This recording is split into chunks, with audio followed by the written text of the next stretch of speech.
The far north. It's quite overpowering. Vast expanses, silent fjords, fairy tale mountains. It's just fabulously beautiful. The land of the magical northern lights is somewhere I've longed for all my life. It is quite incredibly cold. Well, I suppose it's Arctic. I think that's what you could call it. As a little girl, I lived in the steamy heat of tropical Malaysia. And wonderful as it was, I used to yearn to be cold. Putting on a cardigan was a huge treat. I'd never even seen snow. But my storybooks were full of snow queens and trolls. And now I'm entering that world. It's fantastic. We're so far north. Can we get further north? I think so. This is the journey I've always dreamt of making. I feel I've come into another world now. No people, except you and us. And if we're very lucky, we might see the elusive northern lights themselves.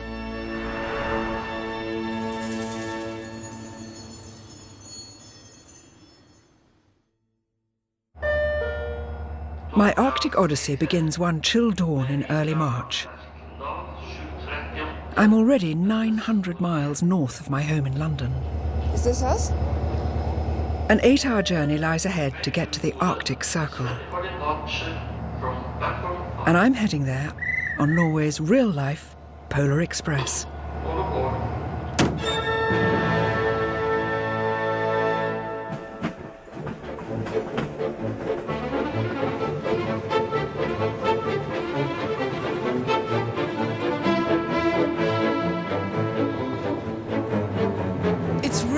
Fresh here. Bits of snow blowing in as I look out. They say don't stick your head out of the window.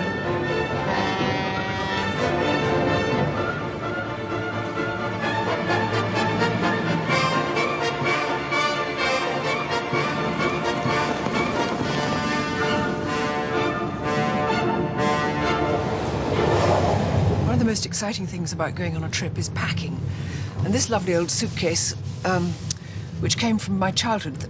All our luggage in those days was marked in the same way. Mum used to stencil Lumley on it like this and paint the corners red so that we could see them when they were stored up on the quayside, ready to go on board ship, because you never flew in those days. And so I pack up things that are going to be essential on every trip. So in here I've got, for instance, oil-based pastels. And I've got the lovely little drawing book, but I've got that coloured pages so that you can draw in different colours. These I got here, Milk and Cruel, I think they're nice chocolates. A lovely old guidebook, it's called The Land of the Vikings. It's got beautiful old maps. Look at that. But if it wasn't for one item in my case, I wouldn't be on this journey at all. This is the book, Polly the Penguin.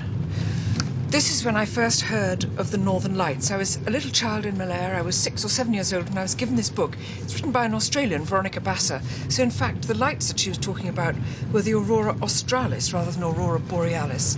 And there was this picture which haunted me of a sort of rippling curtain and a little tiny penguin.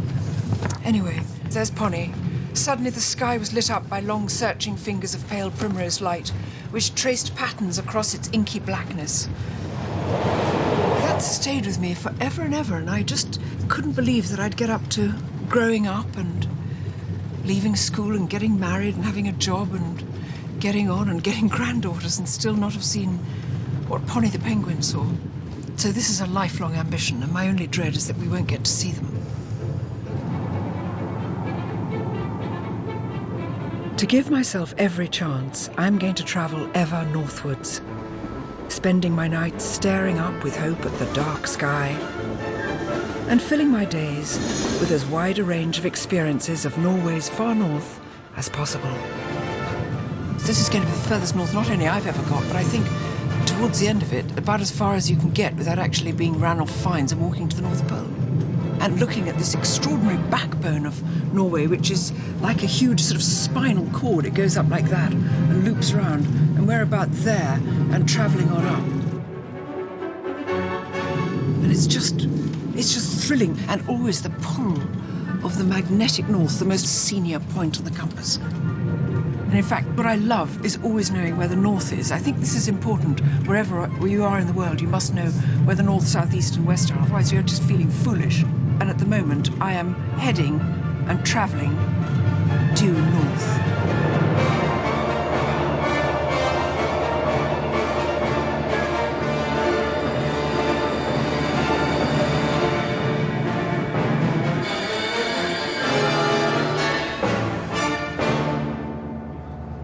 I could just clatter across the Arctic Circle on the train.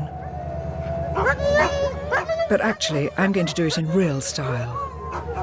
This is, after all, the realisation of a lifelong dream. This is not your average taxi rank at the station. I'm in the hands of Ture Christensen and his team of 11 sled dogs. Good morning, I'm Joanna. Ture, how nice to see you, Ture. These are wonderful dogs. What kind are they? Alaskan Huskies. Alaskan Huskies? Yes. So they like to They like to run? yes.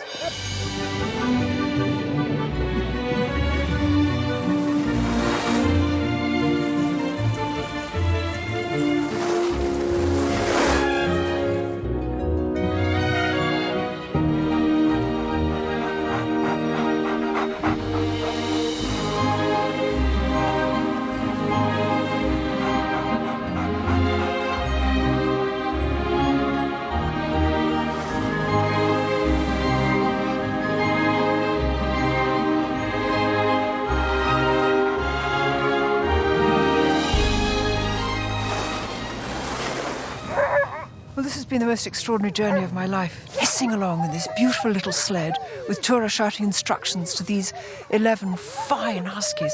They don't like stopping and standing still. They're having a rest for the moment. They don't like that. They just want to be on the journey.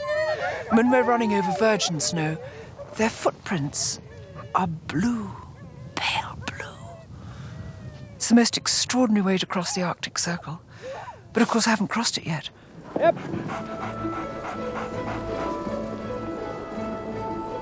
The Arctic Circle, like the equator, is an imaginary line and runs right around the roof of the world. It marks the point at which you're so far north that on one day a year, the winter solstice, the sun never rises, while at the height of summer, it never sets. But as well as being imaginary, the trouble with the Arctic Circle is that because the Earth shifts slightly on its axis, it has a habit of moving. I need to find 66 degrees 33.706 north, the precise latitude for the Arctic Circle this very day, as supplied to me by the Greenwich Royal Observatory. Bearing due north, I hope orbiting satellites will tell my fancy sat-nav GPS machine precisely when I hit the right spot.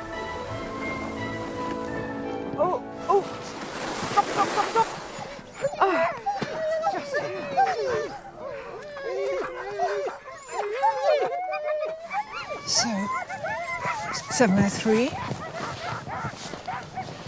704, 705, 705. I could put this down here. Stay, scarf. There. Stay, scarf. There. Arctic Circle. 770. 66, 33, 705. 706. I've walked into the Arctic Circle. That's just the ordinary world. And this is the Arctic Circle. And that is due north. Oh, I think this is quite incredible. That's due north. Excellent job, dogs. Yep.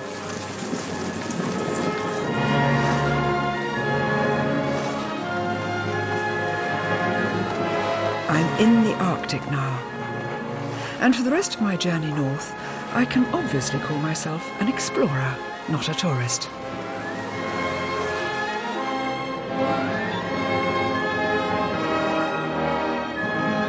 It's time to stop hurtling around and give myself a chance to stand and stare. I've chosen a region renowned for some of Scandinavia's finest scenery and richest fishing waters, the Lofoten Islands. But I'm drawn mainly by the charm of a name on the map.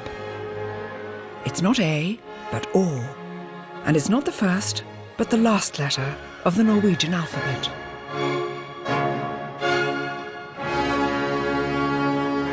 Arriving by night, O certainly feels like the back of beyond, and cloud cover rules out any prospect of seeing the northern lights. Oh, this is right out over the sea.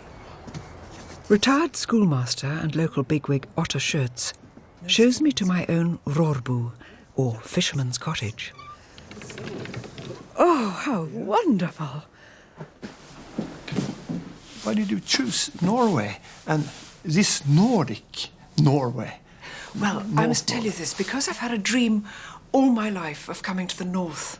When I was a child, I had this idea of seeing the northern lights. And in my books, I could read about the snow and the north. And I longed to go there. And in fact, once as a child, out in Malaysia for the coronation, when the Queen was crowned in 1953, my sister and I were dressed in fancy dress. And here is me, 7 years old, dressed as a Norwegian girl. My mother made fancy dress costumes for my sister and myself. And she plaited our hair very carefully so that she hoped we would look like little Norwegian girls. Do you think I look like a Norwegian girl?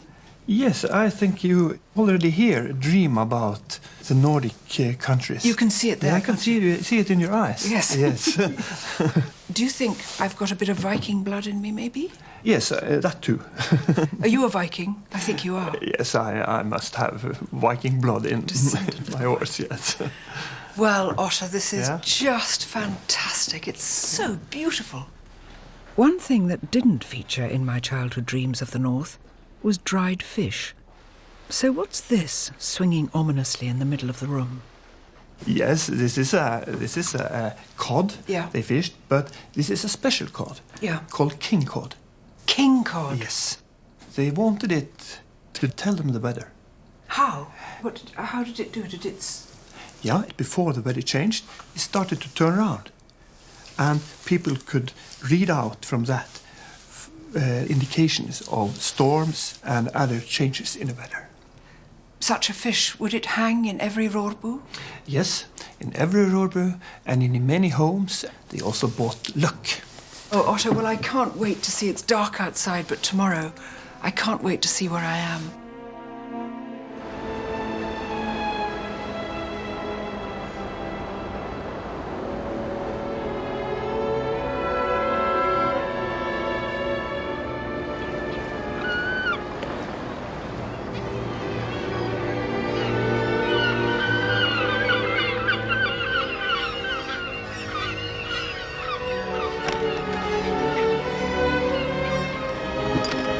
Astonishing. Well, this is just unbelievable. It's just fabulously beautiful. All through the night, I could just hear this water dashing under and the seagulls Crying and crying.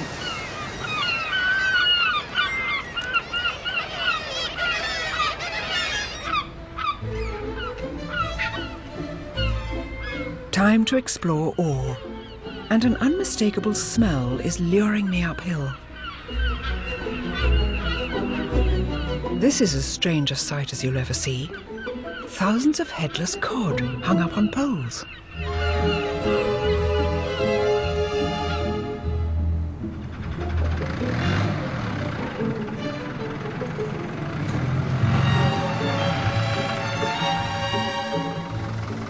Do you speak English?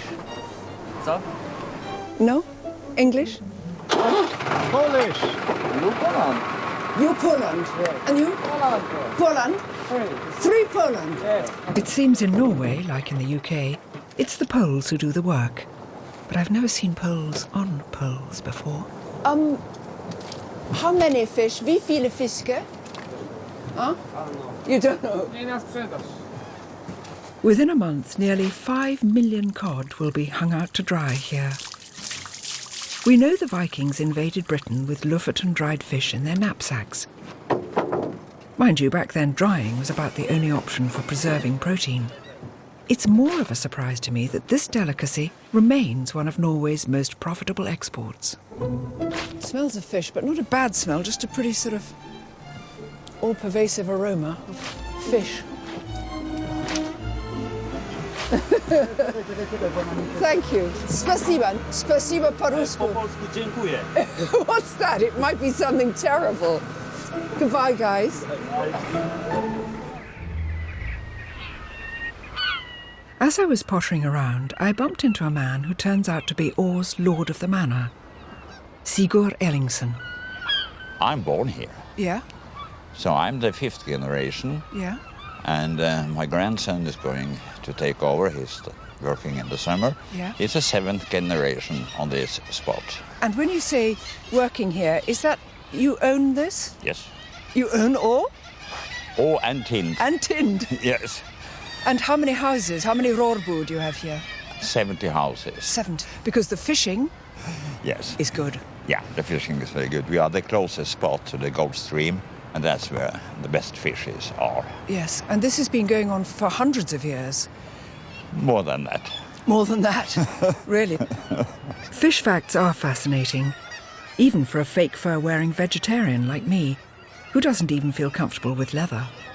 But what about the catch I'm after, the Northern Lights? Will I see them, do you think, here? Not now.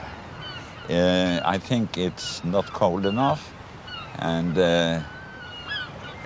no, it must be colder. Yeah. And then it's flashing all over the sky. It's absolutely marvelous. Is it?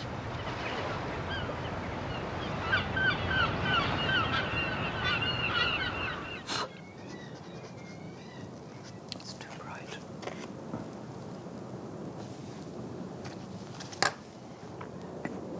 The great thing about ore seems to be that, probably because we're so far up, the light here comes in a different way. So colours seem really fresh washed. Everything seems so clean and sharp. And the other thing I love is this sort of conjunction of colours. They have these dark red houses with the most beautiful light, warm sax blue window frames and corners, and then white around the windows, white to bring in as much light as possible. It's a fashion that's going out in England. A lot of people have brown wood around the windows. Don't do it. Have white. Paint your brown windows white. You have a much, much happier life. I'm going to do the boulders now. I quite like doing boulders.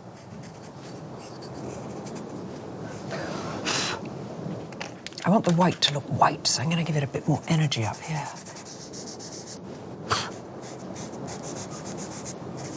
This was a very, very cloudy, stormy sky coming with that sort of slight yellowish green. I think there always comes a time in anything you do, like drawing and painting, or indeed acting, when you think, will I ever be good enough to please, well, myself, let alone anybody else? Will it ever be good enough? Will I ever come up to scratch? Or worse still, people lean over your shoulder and go, don't you think his eye's a little bit more like that? And you just go, yes, I know, I'm dealing with the eye later. You could just leave. So, you know, I can't bear being judged on things like this, because they're really only for fun. And if it pleases you, which it might not, but I mean, try to make it please you. Try to do things which please you, that's all. And therefore, if it's not good enough, get better.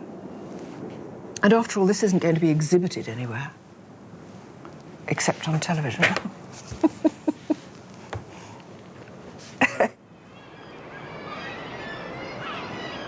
If there is one image and one word synonymous with Norway, it is fjord. Otter whisks me away into a world of romance.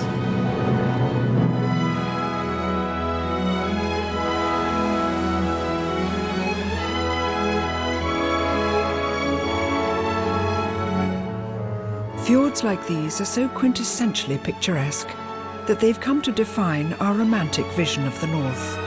Sublime, savage, and quite overpowering. these mountains are quite wonderful, Ottar. They look like fairy story mountains, don't they? They look as though they would have trolls in them. Many fairy tales connected up to. Yeah, So this nothing- was giants. Yeah. And many trolls. And there, you see the top there. That was a beautiful lady.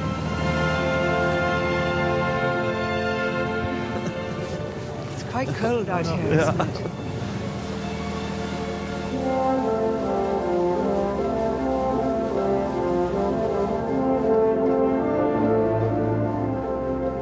In the 19th century, this type of scenery inspired writers, artists, and composers like Grieg to write down folk tunes and fairy tales and paint the landscape.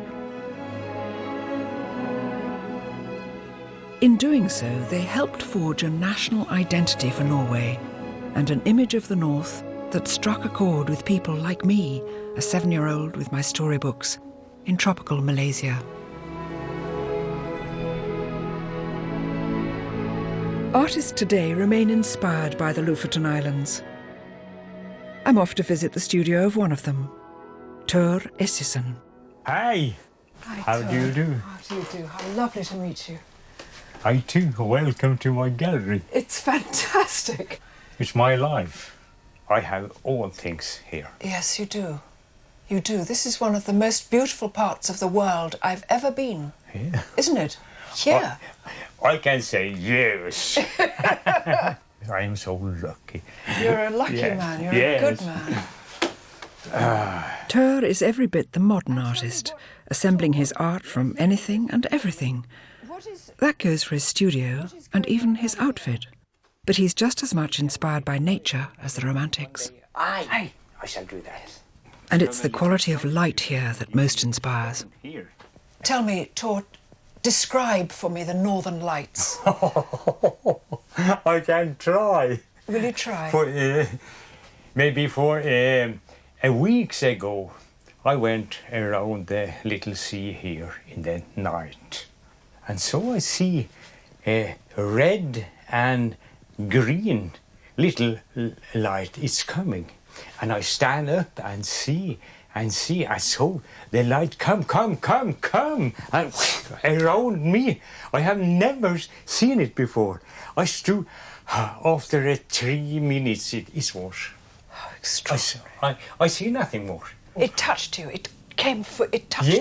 Yes. So near me, I think. I think But so. I be not afraid. No. I want more than anything to see the Northern Lights, just to Yes. see them. Do you think I will see Have them? you seen it? Never.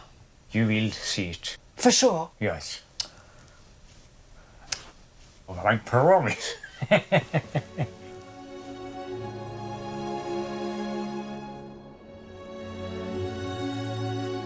Despite Tor's promise, as night fell, the clouds came in again.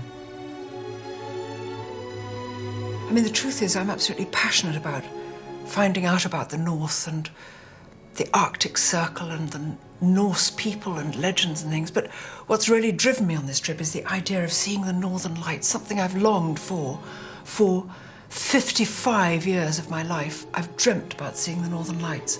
I just can't bear the thought of going home without seeing them on this trip. My bags are packed, spirits a bit low. As the film crew sort their equipment, I take one last stroll around Åre. Look, it's gone. It's gone now.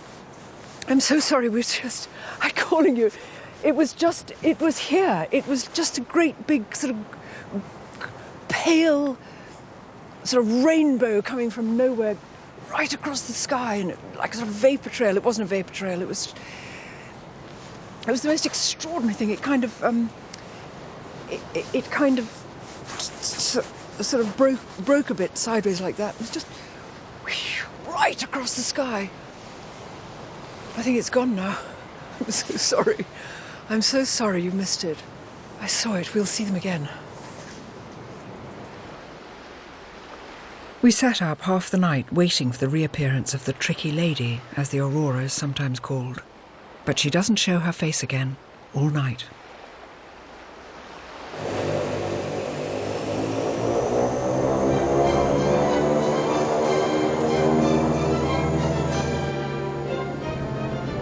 As I move ever northwards and across to the mainland, I'm going to leave coastal Norway far behind for a while. The landscape, culture, history, and people where I'm now heading couldn't be more different.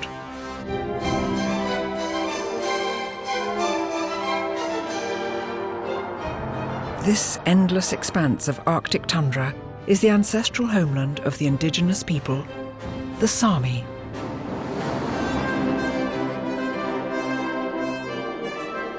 Kautokeino is the most Sami town in Norway. Morning. Morning. Its mayor, Clement Allan Hatter, kindly agrees to meet me. Nice to meet you. Oh, Clement, how good to meet you. Yeah. I was expecting to meet a much older mayor. You are very young for a mayor.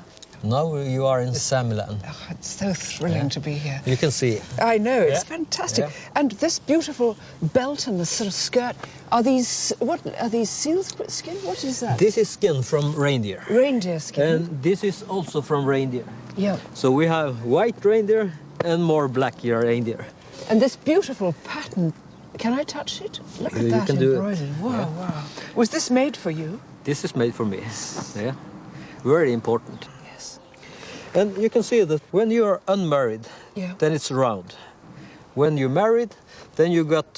Square. yeah. So I'm in with a chance. No, I'm just... Yes, shall we go to the church? Yes. I love it.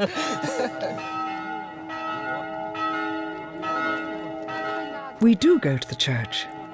I'm lucky, not just with my choice of guide, but with my time of arrival. The run-up to Easter is the Sami season. Bells are summoning everyone to church. Heading there with the mayor means within minutes I've been introduced to all of Kautokeino society. This is my cousin. Boris. Have a lovely day. Lovely to meet you too. This is the time for weddings, partying, and basking in the year's first sunshine, with the mercury soaring to a balmy -5. The festivities kick off with the town's annual confirmation ceremony. Today, around 80,000 Sami people live across Arctic Scandinavia. Until recently, they were commonly known as Lapps, inhabitants of a region the world called Lapland. Reviled as little better than savages, they suffered for centuries. But Sami identity and the Sami language are now enjoying a renaissance. There were no roads here till the 1960s, but now almost everyone has mobiles and broadband internet, and they enjoy one of the highest standards of living in the world. Yet close to half Kautokeino's families still depend on reindeer.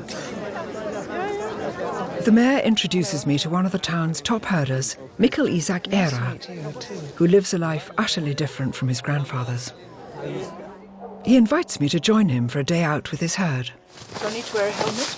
Yes, you need the helmet. And here is your scooter. Wow. Do you have tried this scooter before? No. When you start, you must only take this Yeah. key. And here is the... Okay. Unlike me, Mikkel Isak's son is no learner driver. How old is he? He's 4 years and 5 months. Oh, Yes. how long has he been driving? About 1 year. So he started when he was... When he's 3. Yes, 3 years. Can you tell in English? 1, 2, 3. Now. No. Yes. Emil, do you like to drive? Yes. Yes.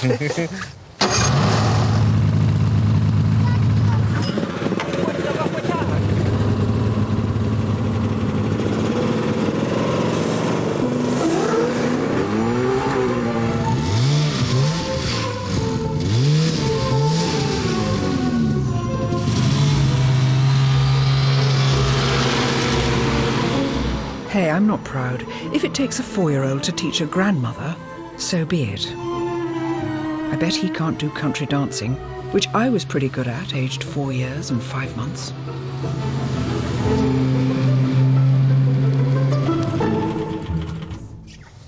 Is Emil coming with us today? Not to. I will bring him to the kindergarten. Okay. Yes. So yes. Just a quick snowmobile ride. Teach an older person how to ride, and then off to kindergarten. Yes. Pretty much puts things in perspective, doesn't it?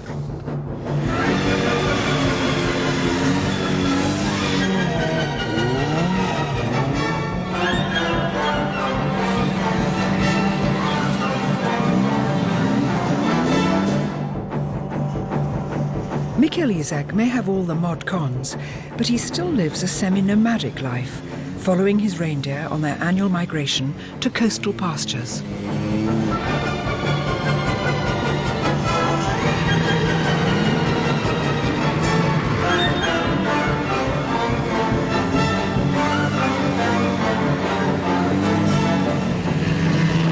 The migration is still some weeks away, but even in winter, when the reindeer are nearby, they roam free, so we don't know exactly where we'll find them.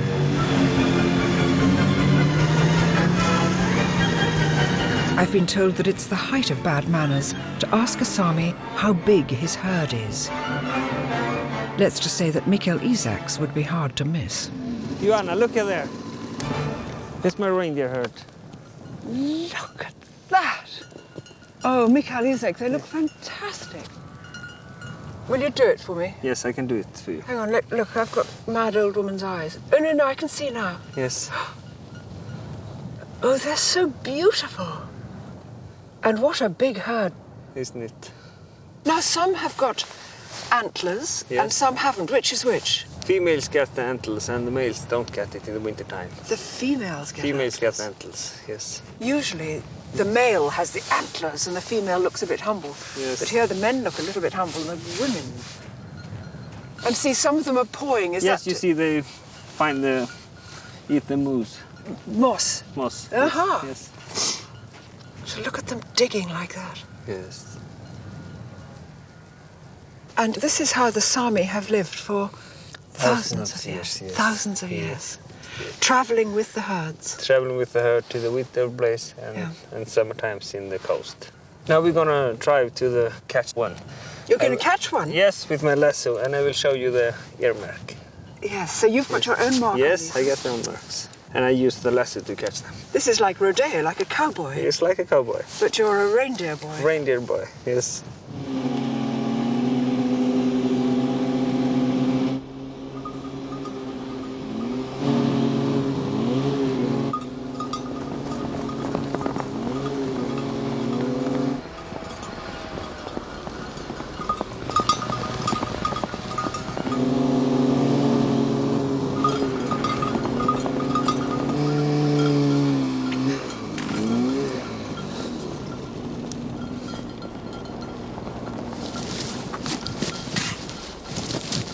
Joanna, come and help me. Oh, look.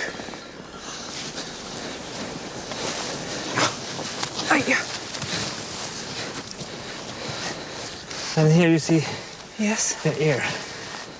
When she was calf, I do it. yes. That's your mark. Yes, it's my mark. It says Mikkel Isak. Yes. It's a female, 7 years old, maybe. 6, 7 years old. It's a beautiful one. The big one, too. She's lovely. You caught her just so easily. Yes. I've done it before. You're a bit of a champion reindeer boy. Is she okay? She's very okay. Yeah, good. Oh. She's not scared. afraid. No. And the herd is just quietly grazing there. Yeah. How fantastic. Thank you so much. It's lovely.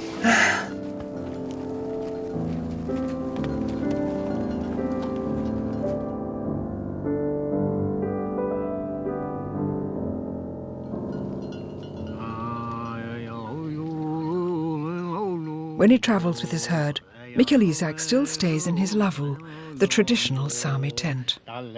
He's invited an elder there to introduce me to the yoik, a unique form of Sami song. Kalat alle kalle nojalla, hauski luppe kuhkin tuottarin, ja alle kalle nojalla. Ante Mikkel Gaup is one of Kautokeino's most revered yoikers, and the yoik is much more than music to the Sami. Ah, that was lovely. Ante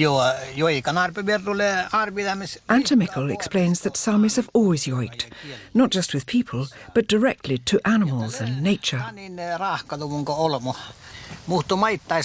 The most important thing, he stresses, is that Samis don't yoik about something, they bring its very essence into the yoik. It turns out there's no set time for a yoik. It happens whenever the moment feels right.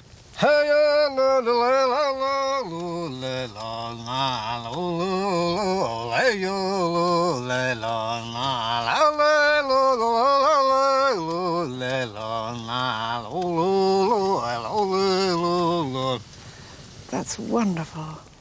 He's yoiking about me. Yeah. Some person. How I am and what I do, and it's about me. Ante Mikkel, will you tell me, do you yoik the Northern Lights? Ante Mikkel surprises me by saying he does not know a Northern Lights yoik. And what's more, one shouldn't even talk too much about them. Above all, he says, one should not tease them. This has me worried. I've been talking about the lights non-stop ever since I arrived in Norway. Have I displeased the tricky lady?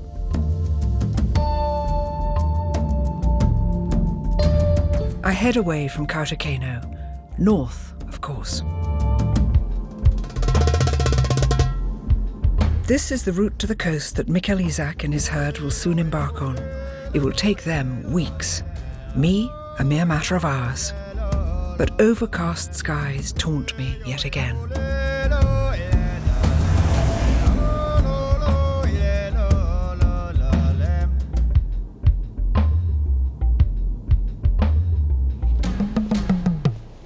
In Alta, I'll be certain of a magical night in the cold. But it won't be marvelling at the northern lights. It will be indoors. Solveig, look at this. This is the Alta Igloo Hotel. Solveig Monsen is its manager. It's so weird. Can you see my breath? It's that cold, but in a strange, dry way. It's not... Yeah, the average temperature inside is about -4. These huge ice doorways. Ice animals, the penguin.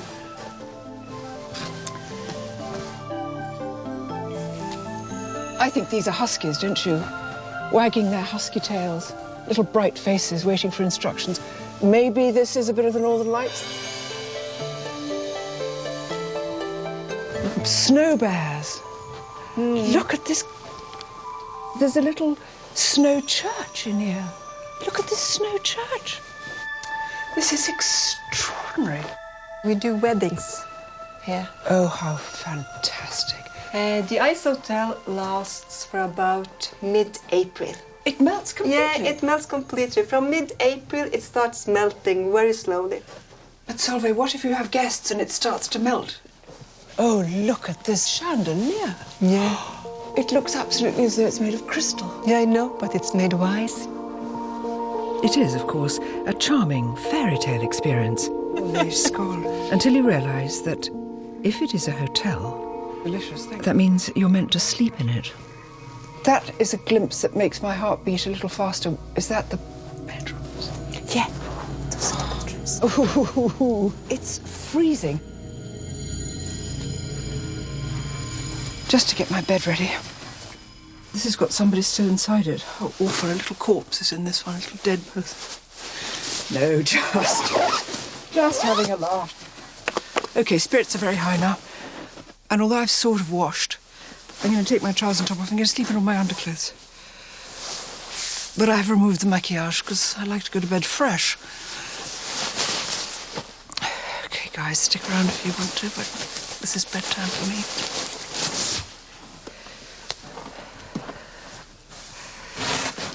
just the way I am.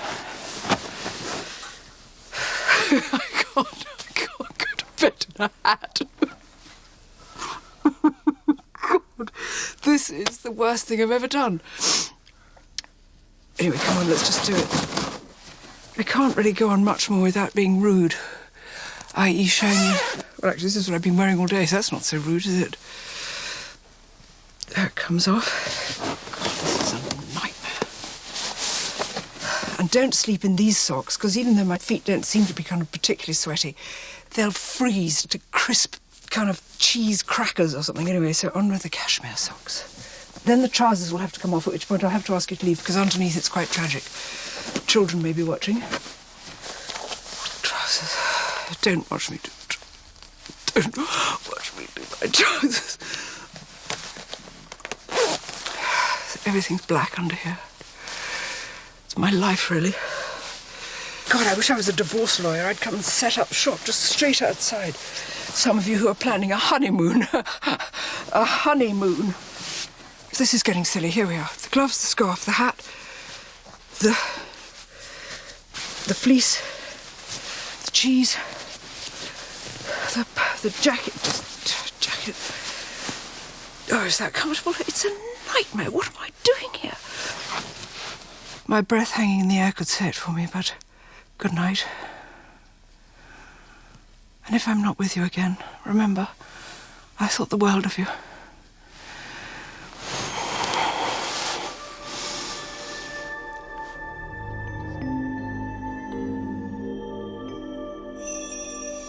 Well, now, I've just woken up. This was such a good sleep. I even took off my gloves, and I even took off my scarf, and I took off my socks, so it was warm. It's been a great success. Might not do it again. Not because it was horrid, but because it was such a palaver.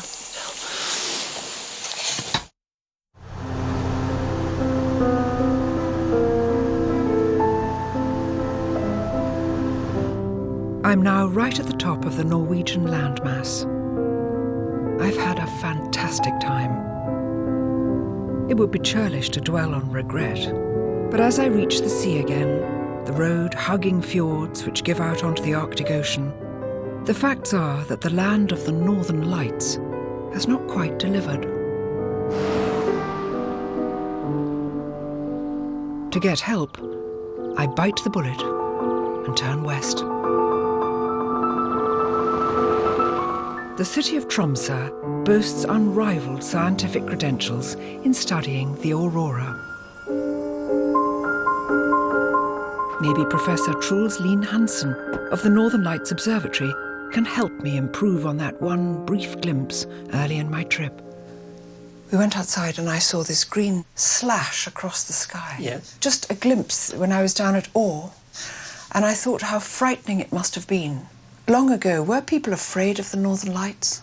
Yes, a little bit. You shouldn't wave to it. That was dangerous, and some people still believe that. What would happen? And you don't whistle to it. Then it coming down, take you.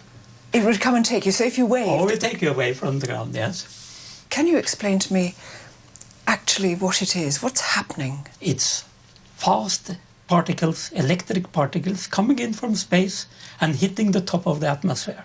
The energy of the particles is converted into light, and that's what we see. So they come from the sun?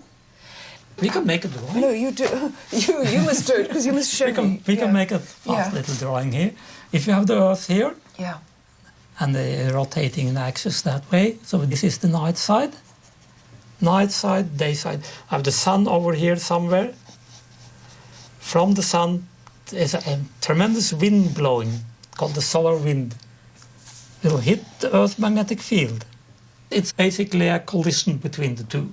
That's where this huge clash, this battle is taking place. Yes. Compressing it. As Truls's drawing gets more complicated, I must admit I begin to panic slightly.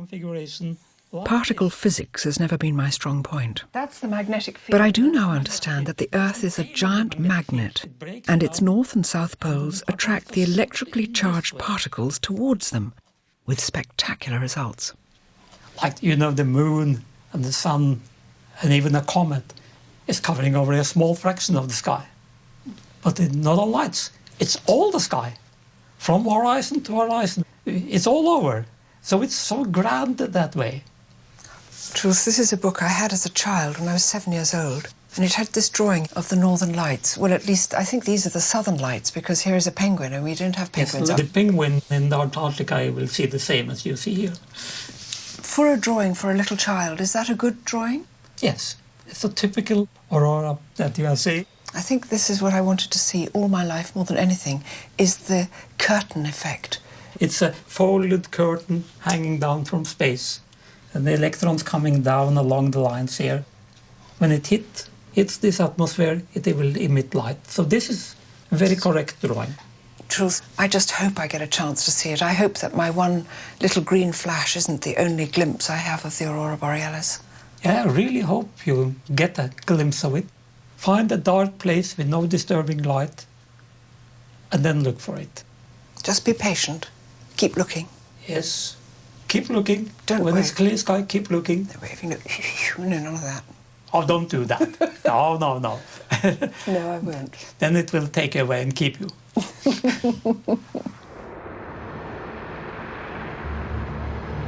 It's now or never to take Truls' advice. The weather near Tromsø is uncertain, but local guide Kjetil Skøgli promises me we'll track down the lights, even if it takes till morning. I've just got to tell you, if you have a minute, what I've got on. I've got on 2 pairs of socks, one thick, one thin. I've got on, obviously, long johns. On top of that, thermal long johns and a vest, fleece trousers and salopettes, and then another top, which is that top that you can see. Then on top of that, another fleece.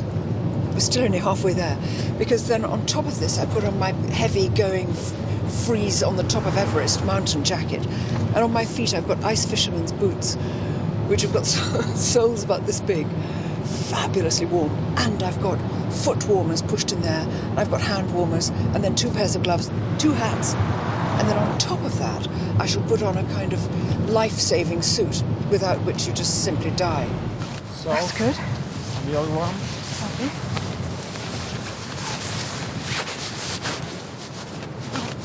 This is Okay. snug. It's not exactly what I'd wear to the Oscars, but you know. I know. Horses No. for horses. That's lovely. You're well prepared now. Yes, that's good. Thank you.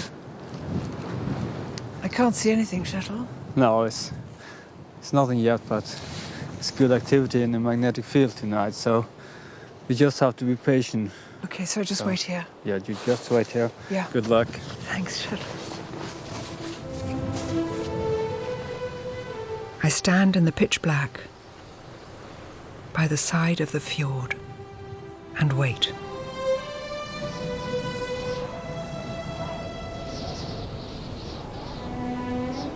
Look much brighter there. Oh, something's happening there.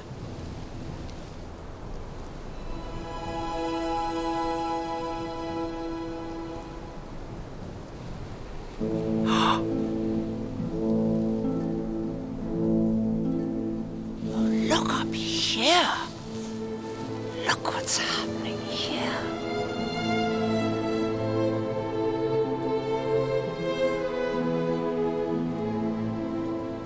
We've got 1, 2, we've got 3 kind of bands, 3 falling curtains of green, just curling round over the mountain.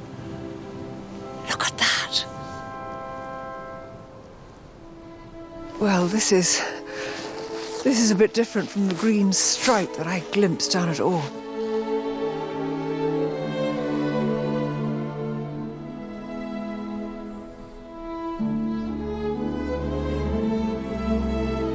Standing here underneath this, I feel a little bit like the illustration of Pony the penguin, who just stood humbly at the side, the little flippers down, just looking up.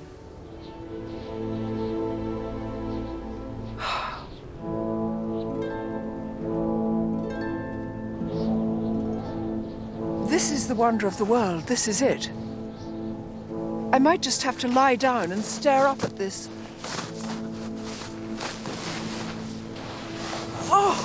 Look at this! And it just keeps changing and changing. I can't believe I'm seeing this. It's fantastic. And it's coming again. I have been waiting all my life to see the Northern Lights. And now I'm seeing them on a scale that is beyond description.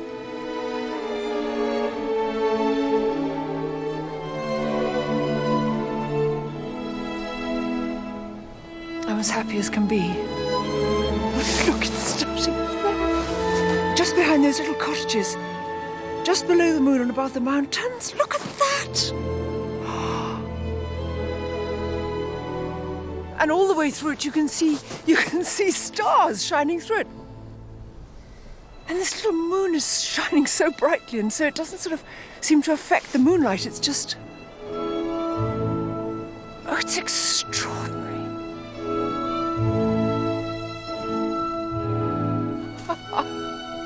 It's so exciting. It's so immense.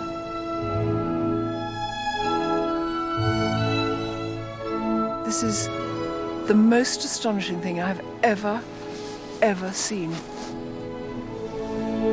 have a funny feeling it's sort of new. I know this sounds a bit mad. It actually does sound a bit mad. But it feels as though it knew that we wanted to see it so badly. And instead of just giving a little strip of light or a little bit of green, and I would have been so grateful for that, we've got the whole business.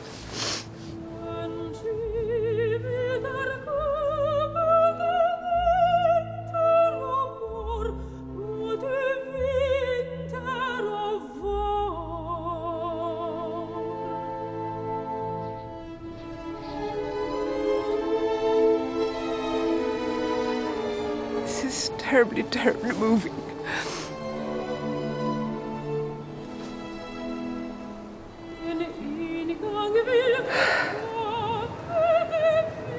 Thank you. Thank you.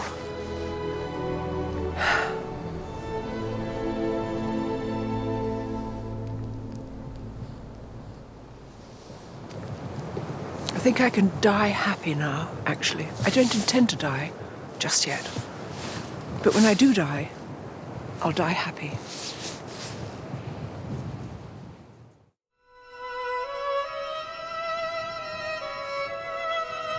I was still alive in the morning, and quite utterly, dazzlingly happy. My land journey north through Arctic Norway has ended in the best possible way.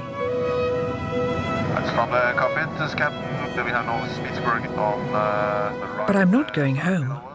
The strongest point on the compass still pulls me northwards. My final destination, far north across the Arctic Ocean, is the most northerly, permanently inhabited place on Earth. Spitsbergen is the largest island in the Svalbard archipelago, a vast wilderness of mountains, glaciers, and permafrost. It's a natural habitat for the polar bear, hardly so for people. This Captain, latest temperature in Longyearbyen is minus 16 degrees Celsius. Ladies and gentlemen, you're also welcome to use our aft exit. Thank you.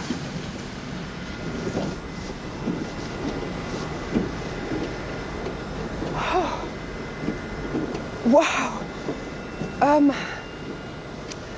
Maybe on second thoughts, it's like breathing knives, but here goes.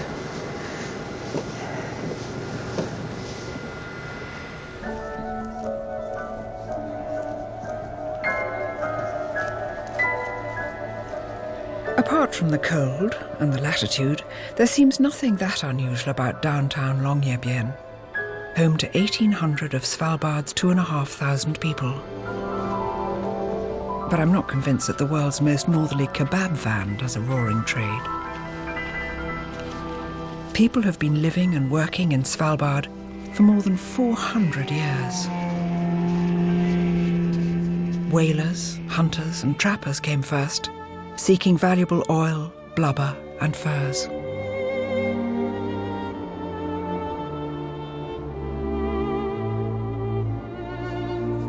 For the last 100 years, it's mainly coal mining that has drawn people this far north.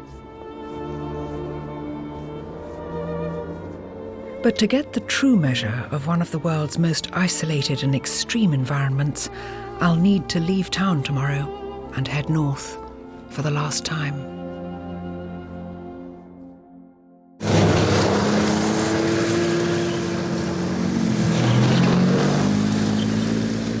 It's not yet 5 a.m. and my journey is ending at its coldest and wildest. From October to February, there's no light here at all. But by April, the sun will shine round the clock. And even here, plants will find the energy they need to grow again. I want to catch the sunrise and steal a quiet moment.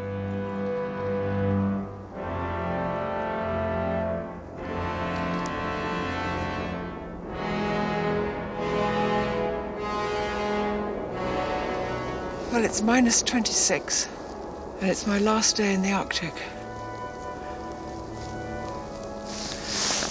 It's such a very, very extraordinary place to be. It's just completely spectacular and hostile. At least hostile to man, because it's so hard to exist here, I think. And it's so fragile. And it isn't really the place for men. I know men have lived here. But we're not built to live here.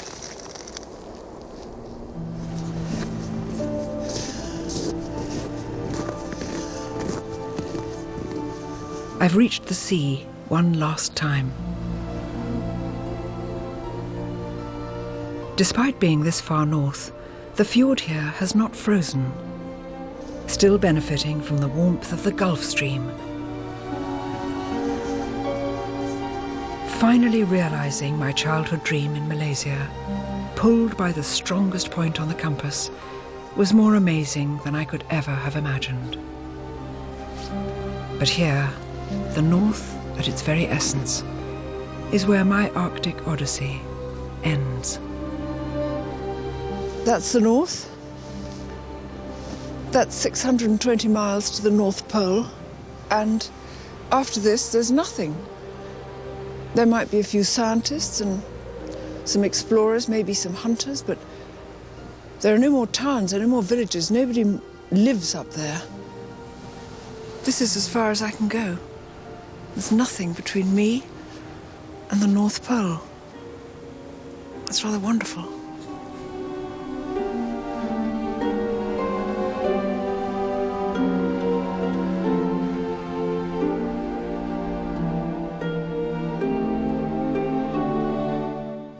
From freezing lands to heated Middle Eastern archaeology, Bone Kickers is rocking the cradle of civilization here on BBC HD next.